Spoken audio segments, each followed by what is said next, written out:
Welcome to another episode of Ask the Expert on Contingent Workforce Strategies LinkedIn group. I am over the moon and excited about this topic and my guest today. I did a poll a couple of weeks ago about what the members of the group, over close to 11,000 people at this point in time, had asked, and they wanted to talk about AI as their topic. Number one topic by a long shot. And so you ask, you get it with Nugent. So wanted to talk about the truths, the myths, and the trends in the AI, of usage of AI in the staffing, recruiting, and the contingent workforce industry. And I've got the number one guy to talk about this. Marcus Sawyerr, he's the CEO of EQ Community. He's got over 18 years of experience in the staffing industry. He headed up all of innovation across all of the Adecco group of companies as the president of Adecco Group X. And I'm so blessed to have him on the show today. In doing my research on guests, I checked out his LinkedIn group and his profile, and saw a talk that he gave 5 years ago with LinkedIn when he was at Adecco, and made some pretty outlandish predictions that just happened to be coming true today. And I don't know if you had a crystal ball, Marcus, but welcome to the show. And I want to talk about, the things that you talked about that was going to come true when you were talking 5 years ago, and see what you're thinking about and the trends that are going to happen in the future. So thanks for coming on the show. Thanks for having me, Jeff. Really appreciate it. Great for us to make this time and get connected. So, listening to that talk you gave, you predicted a number of things, and I want you to go through them. I don't want to steal any of your thunder because I'd just make a mockery of it. Talk to me about some of the things you saw when you were heading up innovation in the Adecco Group, and talk about some of those trends and where we're at today. Yes, I'll start by saying that we've heard this saying that the future is already here. It's just unevenly distributed. So a lot of the technology, not all of it, but at that time was really starting to spur up. And in that conversation that I had with the audience at the time, we're basically in an AI hype cycle 5 years ago that people completely forget. And one of the things I did say was that we were at the hype of the hype cycle. So that was a bad prediction because we weren't at that time.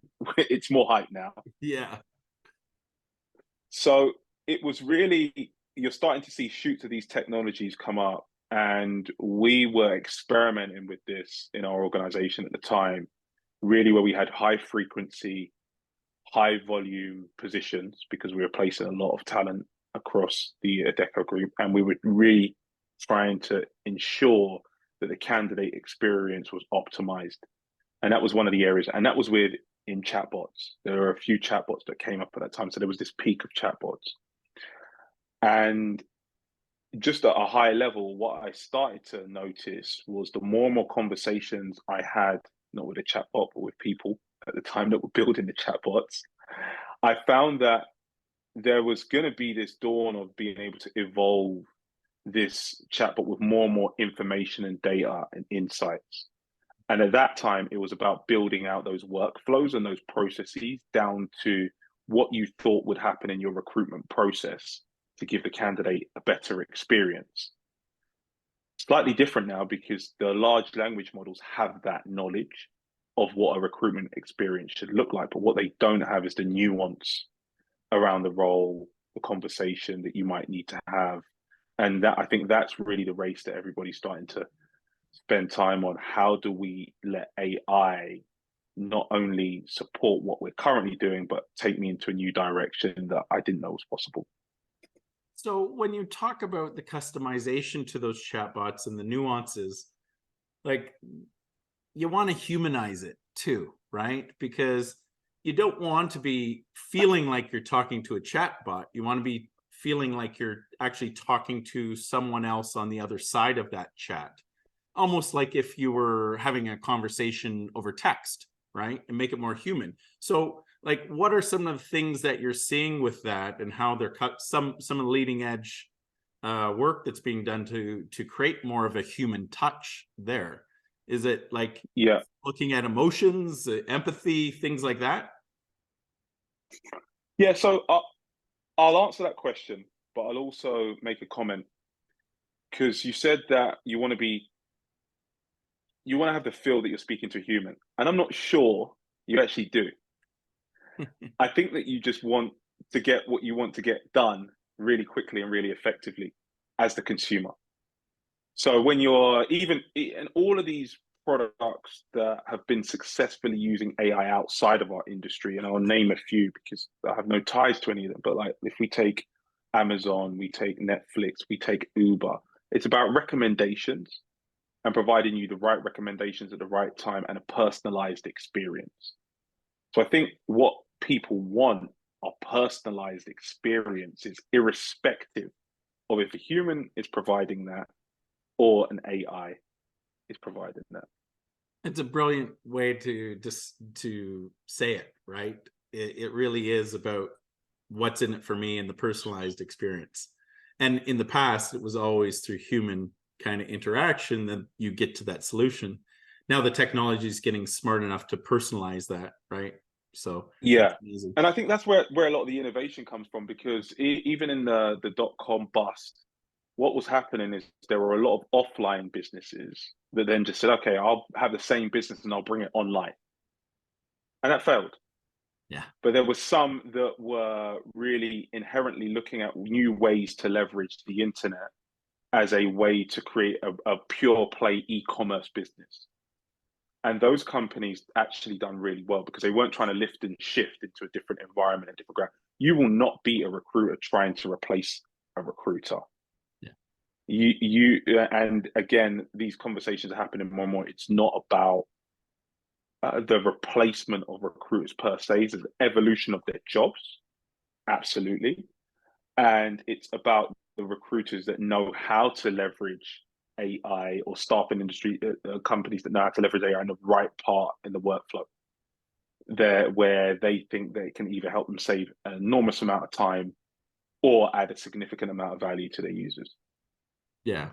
Well, and the time savings, like you had mentioned, it was a high volume scenario. So you could have, instead of having an extra 1,000 people do that, you could have the technology reach out to more candidates, get through the process, and funnel in the best candidates through the process. Was that how it was used, or and is it still being used that way, or what do you see?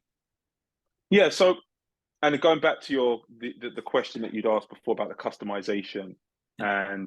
and the direction. So the large language models themselves today that we all know and we've seen in the market, what they have been able to do is create a baseline level of understanding of our world and our environment. And some companies do it up to 2021. Our company, we do it real time, right? So you can have an understanding of that immediately. And I think by providing that context, I think that's the most important thing. That allows you to have a more personalized experience. So it's less about going in and building out the workflows and trying to solve for every eventuality. And it's more about providing the context of the situation that AI finds itself in, and how to respond and how to act. And that takes a certain amount of programming in order to do that. So I think that's where a lot of the value is. And you only know how to do that as a human if you know two things. One, you either know how to program or you know someone who knows how to program. And two, you have domain experience where you've been in those situations before and you can take that information in, or you clearly understand them, to bring them into the AI and interpret them. And then the final thing is you're not just blinkered again thinking about, okay, let's lift and shift what we know offline, online. You give the AI the ability to provide you with new insights that you wouldn't have thought of. So Actually, that's the interesting part with AI, is it can help expand the boundaries of what the current processes are by trying different things and asking it to do different things and helping you expand the way you do things versus, this is always the way it's been done. So we're just going to do it this way, right? Yeah, yeah. And look, the reason we've done it the way that it's been done before, and it works for many companies, not all, because people still fail, is because we didn't have this technology. It's almost like going, and I see this as like the same with the dawn of the internet. If you have a retail business and you are of any size and you do not have a way to sell products online or even click and collect or pick up, and then you start to then bring that into your workflow, there's a big chance that you're not going to be as successful as you could had you have adopted that. And obviously, we've got very specific use cases where maybe a company wants to remain more independent, artisan, and their local shop, and completely understand it. But if you want to have a scale up business, you've got to figure out how do you incorporate this into your processes. So also in your talk, you talked about a few other trends that were starting to bubble up that you saw, and they're coming into reality today. Talk to us a little bit more about that. Yeah, I think the biggest one that I wasn't really sure it was going to happen, just being super transparent, right? But I thought about all the pieces and the jigsaw that we had at that time. So we had chatbots. People were trying to customize chatbots, to your point, and then they put them on candidate experience. And then I thought, imagine if there would be a time where you can develop your own models for different processes. And I made that prediction around somebody in HR and somebody, I think somebody in legal. I showed two stories of them training their own models. And when you train your own models, you get the outcome that you want. So you can spend more time on the strategic areas and less time on the administration work. And I think that was one of the main ones that have come out of it, is like, you do not need to be spending time on, I mean, even for us, like generating job descriptions, like we provide that as a service. You can generate a job description in like 5 seconds. Yeah. But then you've got job description to a job ad. Then you've got a job description to a job ad that is inclusive. And there are companies that raise capital off of like creating this kind of point solution of, hey, I'm just going to make this more inclusive. Where with our models, you can do that for, I don't know, less than $50 a month, right? You can push through many vacancies. And then we look at the time saving, save every recruiter 4 to 5 hours every day. So going back to that, I think what I was surprised to see, but I did also predict, is the models that you could create for particular workflows of work that you needed to get done inside of your organization. Yeah. Well, and when you say creating your models and training your models, does that mean allowing machine learning and sorry, I'm new to this conversation, to mimic and watch recruiters, and then they pick up the nuances of successful recruiters? Or is this something that is built over time in more of a black box? How does machine learning versus, hey, here's a large language model with some customization on top of it, go use it, right? So that then it becomes, like you say, it's training. You've got a point solution here and a point solution for someone else in a totally separate vertical, right? And it's using the base technology, but then creating solutions on top of it. All right. Do you have a Netflix account? Yes. Okay. Have you ever been to somebody else's house that has a Netflix account? Yes. And have you ever noticed how different their Netflix is to your Netflix? 100%. And was there any real training involved apart from watching? No. I think the most impressive AI in the future is going to be invisible. Yeah. And I think so. Going back to your point around some of these areas, like there's nuance to this of creating a model. You need a significant amount of compute power in order to create a large language based model. Then there's a kind of next level of fine tuning that model where you need some resource to do that. And then there's making that model specific based on prompts. And then there's making that model specific to you based on how you interact with it.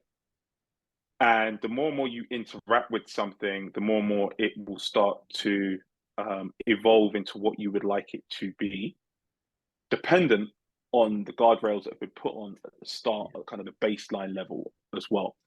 And not all models are made equal. They are obviously representations of human beings that have put this information inside there and have asked it to go out and seek more information in order for it to act in a certain way. And there's still some ambiguity on how those models will perform in certain environments and tasks because they haven't been done before. And that's where the AI safety and all of those other areas come in. So I think it's just an individual, if we take like contingent work, if you have a certain amount of data and information and insights, one thing you could put it into a model, that's one thing you could do. I wouldn't necessarily recommend doing that immediately, but understanding what you're trying to get done and how you can save time. And if your data allows you to do that, I think is a really good place to start. So yeah, just to kind of give a broad perspective on how I think about models and how they're viewed and how they actually evolve into what we know. Yeah.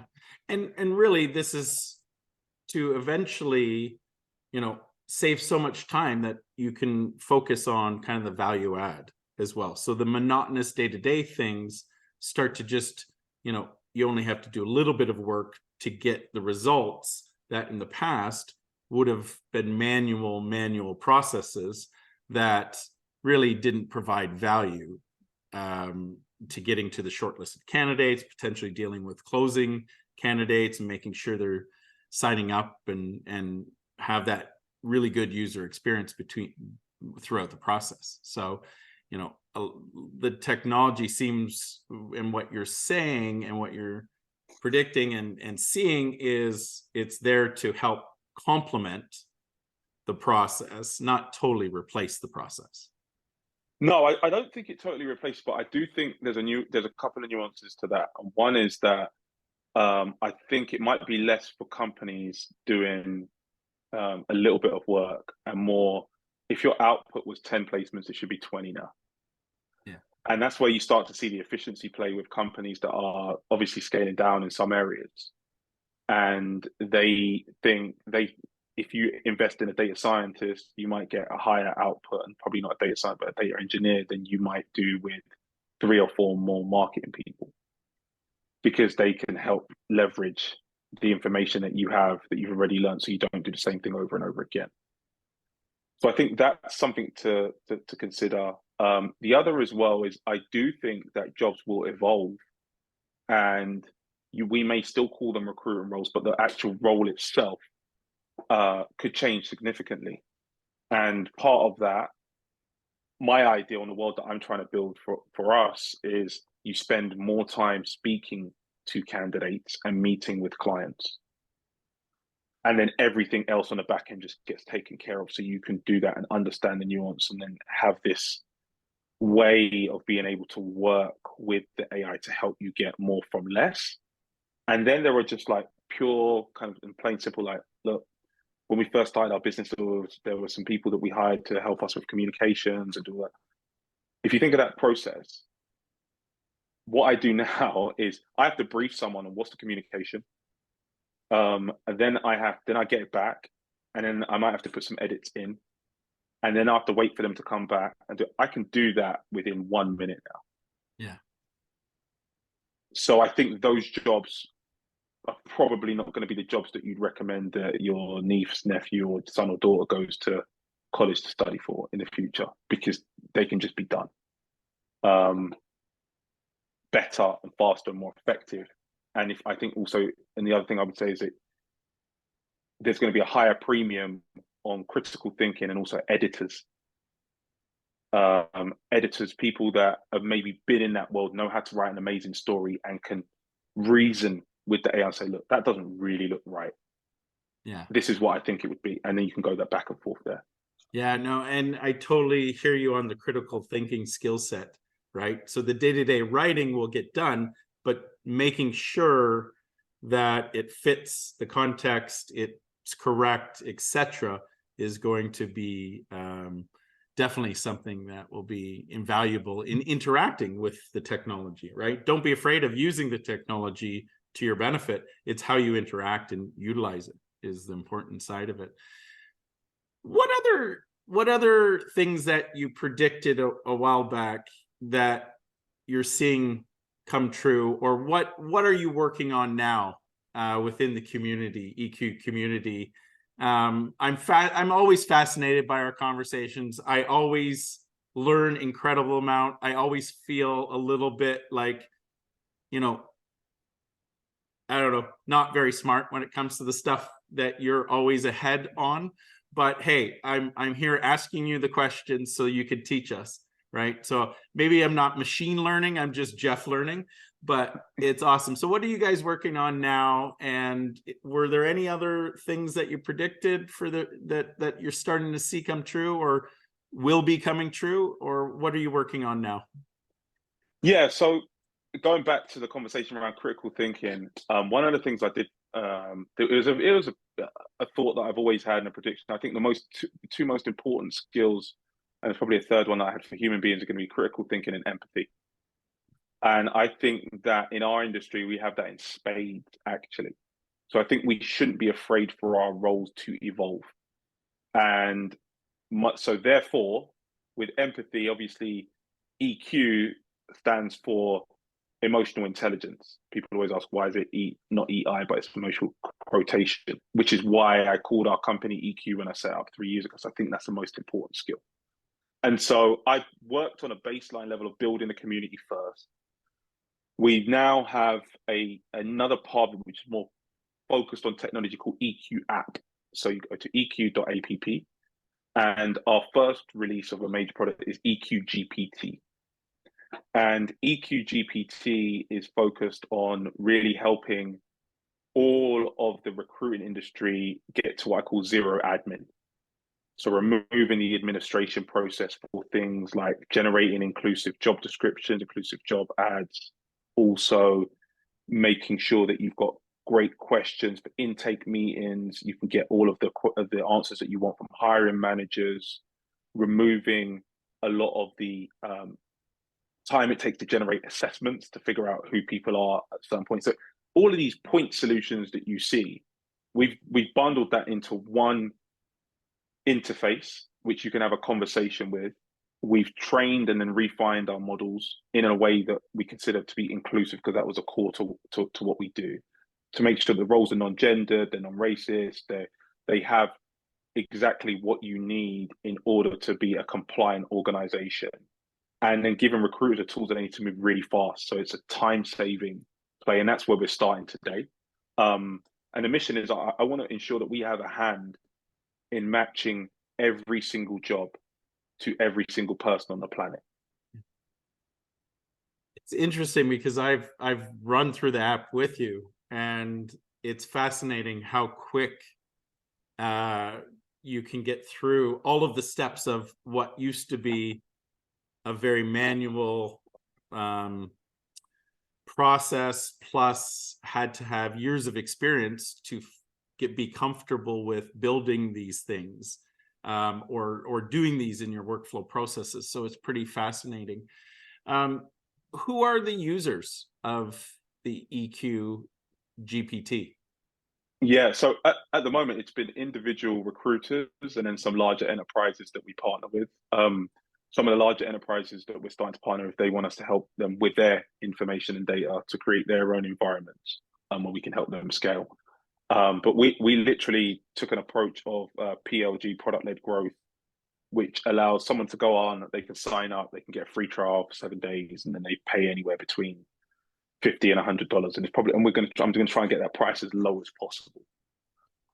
So it's recruiters or people that are in the hiring process and have to do some administration, and they want to save time because they value their hourly rate. And even if we save them an hour or two in a month, they make a return. But we're pretty much saving people 5, 6, 7 hours a day. So that's who we've started working with, and we're opening it up to partner with other companies that are interested in learning more, thinking about AI, not really sure on the direction to go into, and there's ways to get them on the platform. They're using it, they get efficiencies right away within their businesses as well. So do you picture a world where the AI is doing the initial, intake of the roles with managers? So, instead of having to, contact your resource manager internally at an organization, or an agent that would typically talk to a hiring manager intake, can they just interface with the app and then on the back end, find and source candidates, and then come back, and then the assessments, the initial assessments, can also be done through the solutions as well, right? Especially if they learn over time.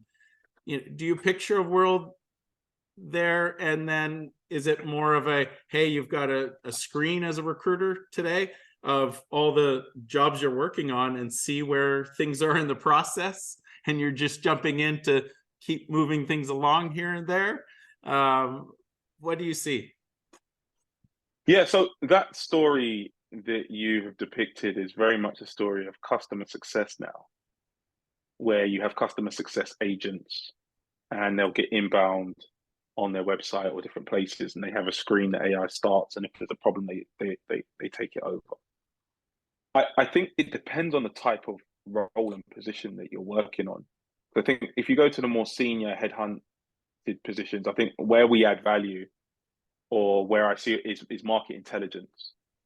So before any meeting that you had, I was using it the other day, and I had a meeting with somebody that I hadn't connected with for a while, and they happened to be in like kind of the investment cycle.